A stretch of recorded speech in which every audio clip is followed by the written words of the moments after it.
A'udzubillahi minasyaitonirrajim. Bismillahirrahmanirrahim. Coba perhatikan. Ini seperti ini sudah bermenit-menit, sudah berjam-jam yang lalu. Tapi kenapa mereka tidak bosan? Terus melakukan yang sama. Itulah the power of kita, itulah kekuatan dari anak-anak. Lalu perhatikan yang sedang mereka lakukan. Nah, mereka loncat, melompat, mereka bisa jatuh, bisa berdarah, bisa terluka. Apa yang akan kita rasakan sebagai orang tua? Merinding ya, kita takut. Takut gimana kalau jelungup, kalau jatuh berdarah, gimana kalau bertengkar, gimana kalau terjadi sesuatu yang tidak kita inginkan. Kita mengikuti rasa takut kita itu adalah hal yang umum. Akhirnya kita berteriak, sampun sudah, sana ada main begini dan sebagainya. Anak itu punya kebutuhan untuk bergerak. Nah, gerak itu menjadikan mereka bisa tumbuh dengan sangat sempurna. Ketika kita tidak beri ruang pada anak kita untuk bergerak, kita mengikuti rasa takut kita, anak-anak kita tidak suka bermain di sekitar kita, akhirnya mereka bermainnya jauh. Ketika anak kita bermain jauh dari kita, jauh dari pandangan kita, ketika itulah kita tidak punya jalinan hati, tidak punya jalinan batin dengan anak kita. Nah, kita menjauh kita karena anak kita tidak kepingin orang tuanya mengatakan dirinya berlebihan, karena anak kita punya kebutuhan untuk memenuhi kebutuhan gerak dalam dirinya. Anak-anak punya kebutuhan untuk tumbuh, maka mereka akan gelisah ketika kebutuhan tidak terpenuhi, mereka berusaha memenuhi.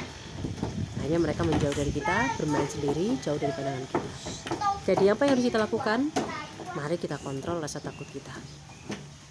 Mari kita sediakan ruang untuk anak-anak belajar. Mari kita sediakan ruang untuk anak-anak bergerak.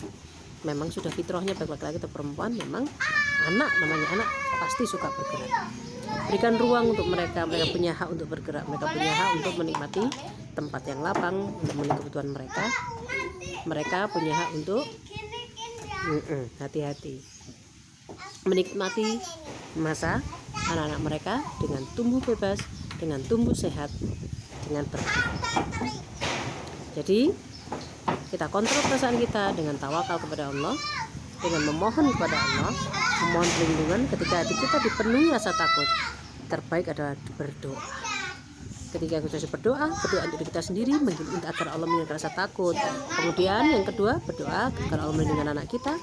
Maka yang tersampaikan dari hasil doa itu adalah kalimat, suara, wajah, sorot mata yang baik. Tapi kalau kita panik, aduh, sudah, intonasinya saya tidak menyenangkan, sorot matanya pasti juga menakutkan.